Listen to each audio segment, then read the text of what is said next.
Pakidampot ng inyong mga kalat at bumalik na kayo sa inyong mga assigned seats. Sino ang nataasan na manalangin ngayong araw? Sige, Christina. Amen. Magandang umaga, grade 10 sa Pagita. Mapo ang lahat. Sino ang absent sa klase ngayong araw? Walang absent? Magaling. Wala pa kayo ninyong mga sarili. Kahapon na tinalakay natin ang kahalagahan sa paghahanda sa panahon ng sakuna. Bakit nga ba mahalaga na paghandaan ang isang sakuna? Sige, Mark. Magaling. Palakpakan natin si Mark. Ngayon ng mga araw, ay may papakita ko sa inyong video. Panoorin ito at intindihin mabuti.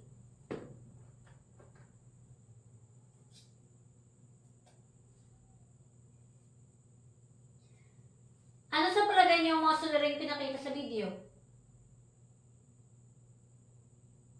Mga tamak-tamak na basura,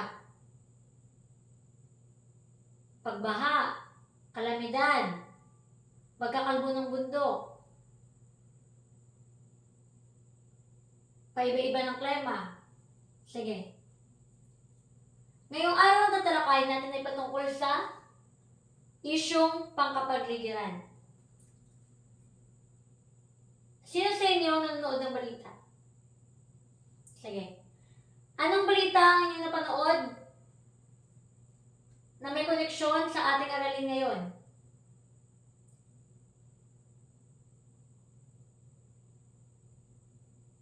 Mataas na temperatura, tama. Kahit Desyembre na ngayon ay grabe pa rin ang init. Noong nakarang mga buwan ay nakaramdam tayo ng mga matinding pag-ulan, bagyo, may mga lindol sa ibang mga karatig na rehiyon. Ano pa? Mga suliranin patungkol sa basura, tama. At yun na yung tatalakayin natin ngayon. Ang ating aralin ay nahahati sa 3. Pakibasa.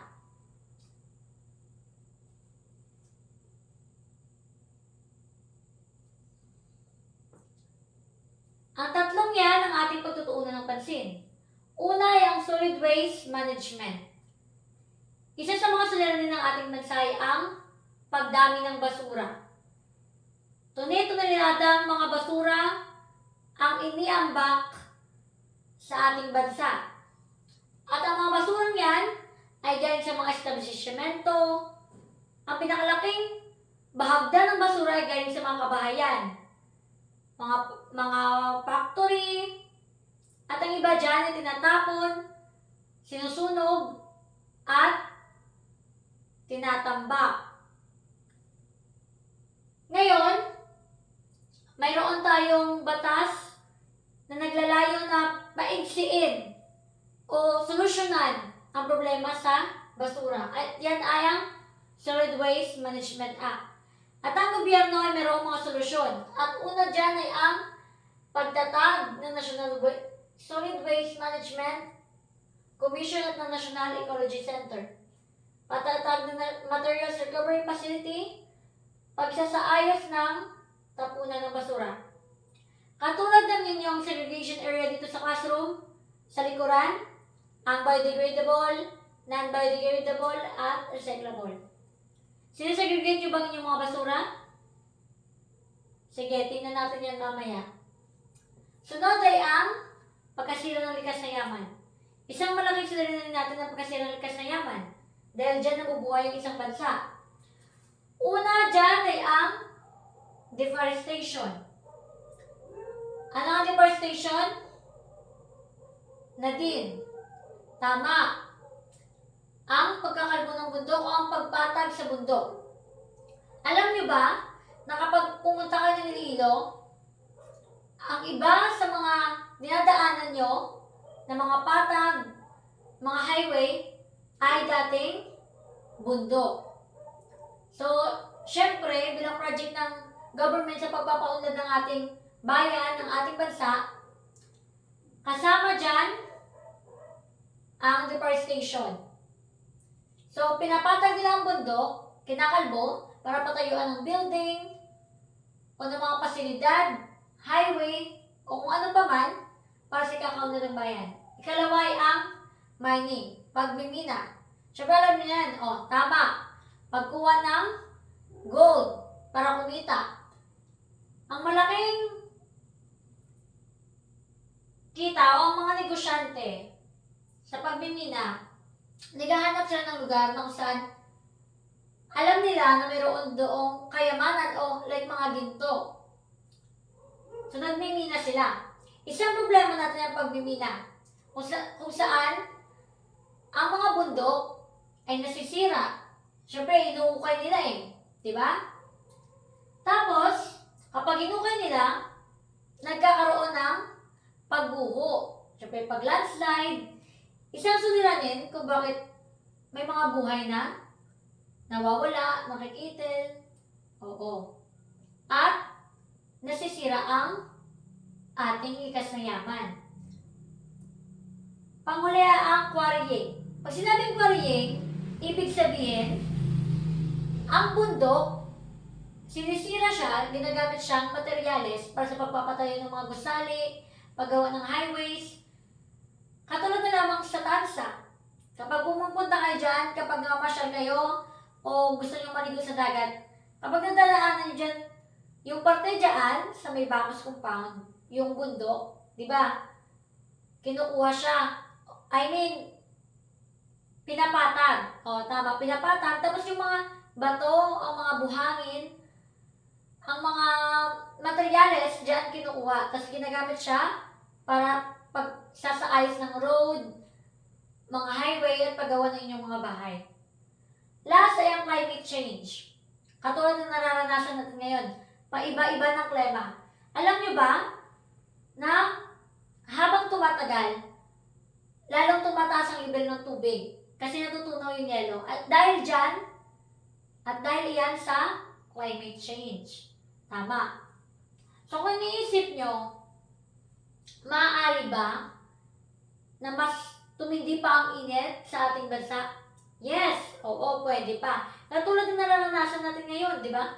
Kahit umagang-umaga pa lang, alas 6. Pero nararanasan natin init ay parang mga tanghali na, yung parang summer na, pero December pa, di ba?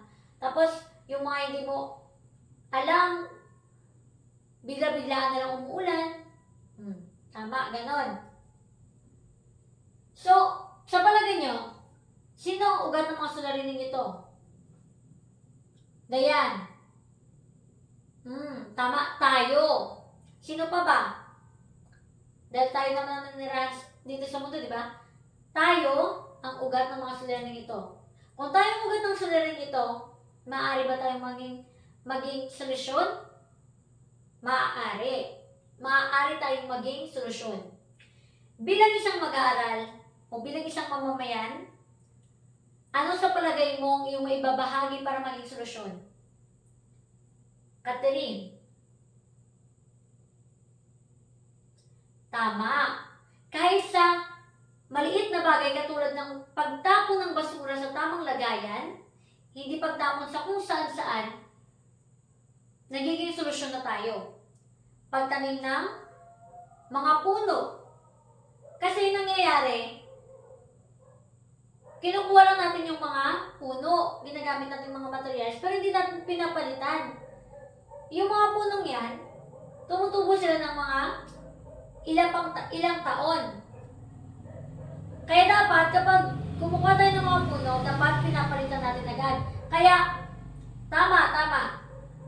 Kaya yung simpleng pagtanim ng mga puno, ng mga buto, o kahit yung pagtatanim sa inyong bakuran ay isang solusyon na para maiwasan ang climate change. Kasi grabe na talaga yung init, hindi ba? So dapat kailangan natin ng mas maraming mga puno pa para masangga yung init. Tama. Ngayon, ay may gusto akong ipahiwatig sa inyo. Meron akong libro dito. Alam ko na bilang estudyante, marami kayong iniisip. Pero dapat, habang bata pa kayo, alam niyo yung realidad ng buhay. Ngayon, gusto kong isipin ninyo kung gaano ka-importante sa mga bata sa susunod na henerasyon ang mga bagay na ito. Katulad na lamang ng karagatan. Sa video na pinakita ko sa inyo kanina, makikita ang tambak-tambak ng mga basura. Nakikita niyo din sa mga balita na may mga taong may mga programa sila na itaguyod ang paglilinis sa mga ilog at karagatan. Ang mga susunod na henerasyon, nais kong makita nila ang kalinisan ng karagatan. Sa atin magsisimula sa ating mga sarili.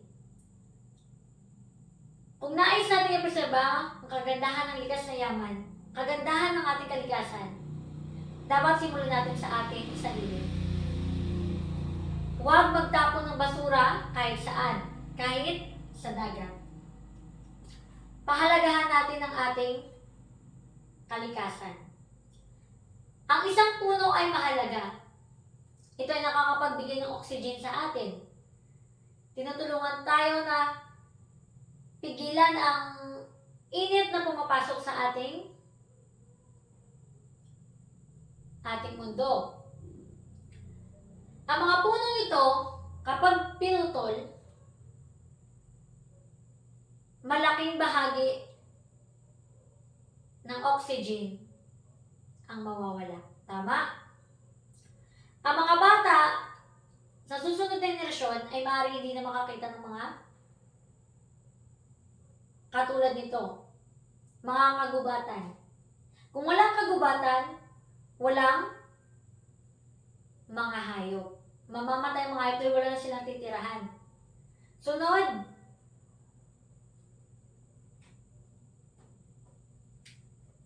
ay ang pagkasunod ng kagubatan. Dahil sa sobrang init, ang mga kagubatan ay nasusunog. At yun ay magdudulot ng extinction sa mga hayop. Matinding init. Ang mga susunod na henerasyon, maaaring tuwing lalabas sila ay gagamit sila ng sunscreen. Dahil natatakot sila sa init. Mas sobrang init na nararamdaman natin ngayon, ano pa kaya ang init na mararamdaman nila susunod kung wala ng mga kabundukan, wala ng mga puno, hindi ba? Puro na lang gusali. Ano na sa tingin niyo ang mararamdaman nila? At ang sunod ay ang pagbaha. Isang bahay. Bawat isa sa atin nakakaranas ng mga kalamidad. At yun ay dahil din sa atin. Sabi nga nila kung anong yung tinanim ay siya rin ating aanihin. So kung binigyan natin ng pangit ang kalikasan, ibabalik niya din sa atin ay pangit. Kaya bilang habang bata pa kayo, isipin nyo kung gaano kayo makakatulong sa ating kalikasan. Katulad na lamang ng pagtatapon ng basura sa tamang lagayan, pagtatanim ng puno. Tama. Hindi abusuhin ang paggamit ng electricity. Dahil nakakadagdag din yun ng init sa ating mundo, sa ating atmosphere. Alam ko na bilang mga bata, bilang mga estudyante, ang inyong kaisipan ay lumalawak na lumalawak.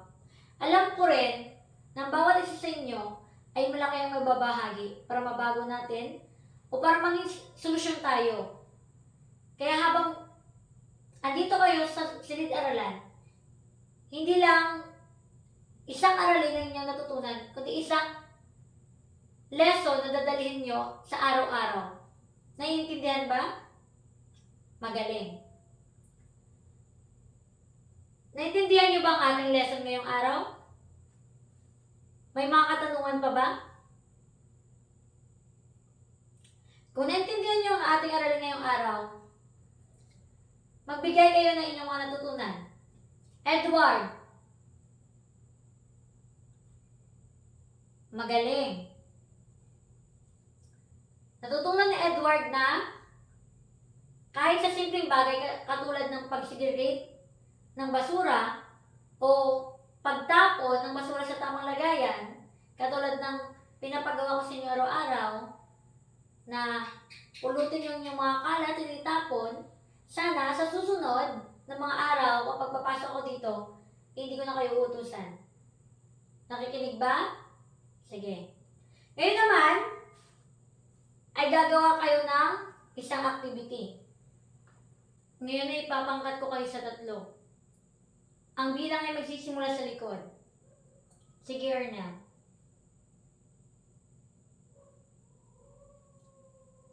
Itaas ang kamay ng lahat ng pangkat 1. Lahat ng pangkat 1 dito maupo. Pangkat 2 dito. Pangkat 3 doon sa likod. Mamili na rin yung leader at 2 representative na magre-represent ng inyong pangkat. Ang inyong gagawin, gagawa kayo ng solusyon.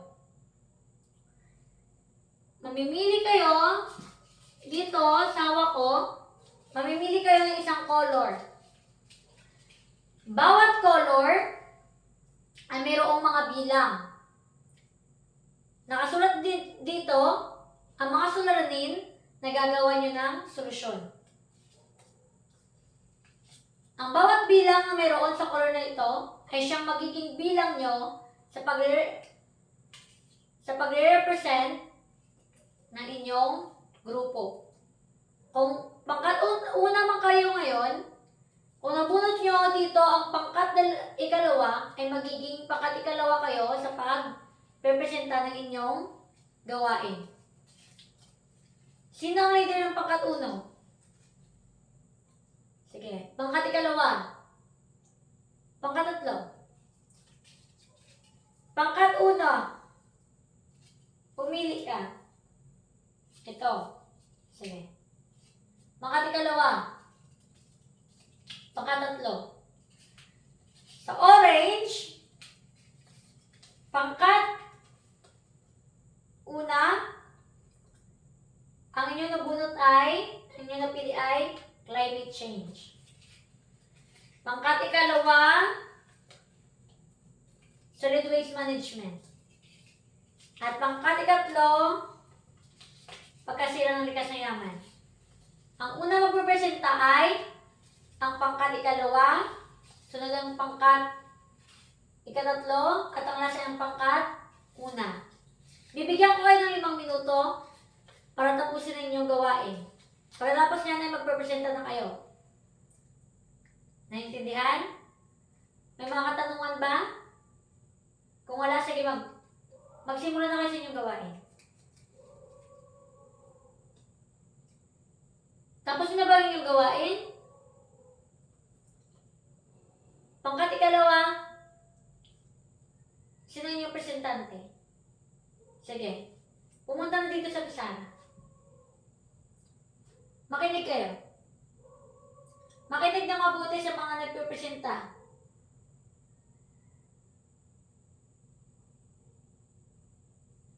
Palakpakan. Pangkat 3.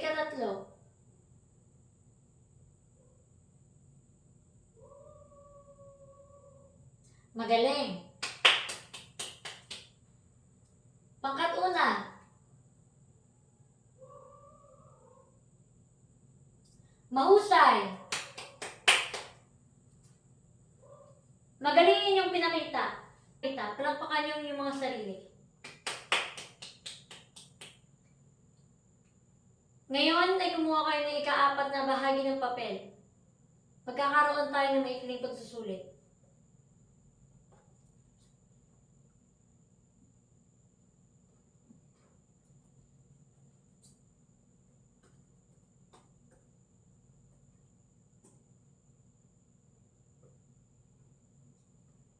Meron namang papel ang lahat?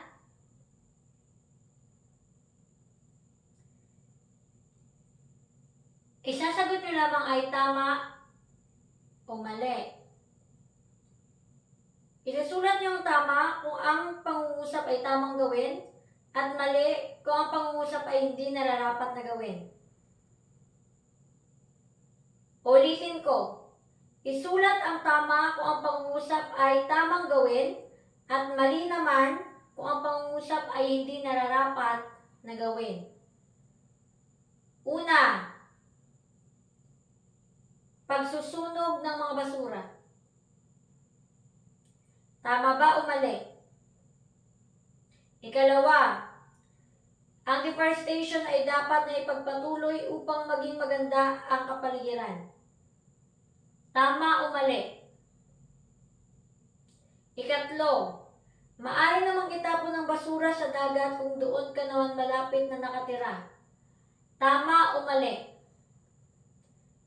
Ikaapat, kapag may basura kang nakita sa daan, pulutin ito at ilagay sa tamang lagayan. Panguli, kalima, magtanim ng mga gulay sa bakuran upang makatulong sa kalikasan. Ipasa ang papel sa unahan. Bilang inyong takdang aralin, gagawa kayo ng isang graphic organizer. Ilalagay nyo diyan ang sanhi, dahilan, epekto, at paraan ng paglutas ng pamahalaan. Sige, isulat.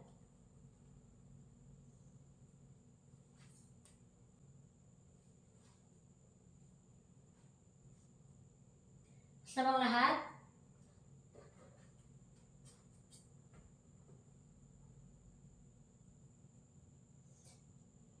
may mga katanungan pa ba? Naintindihan ba ang aralin natin ngayong araw? Mabuti.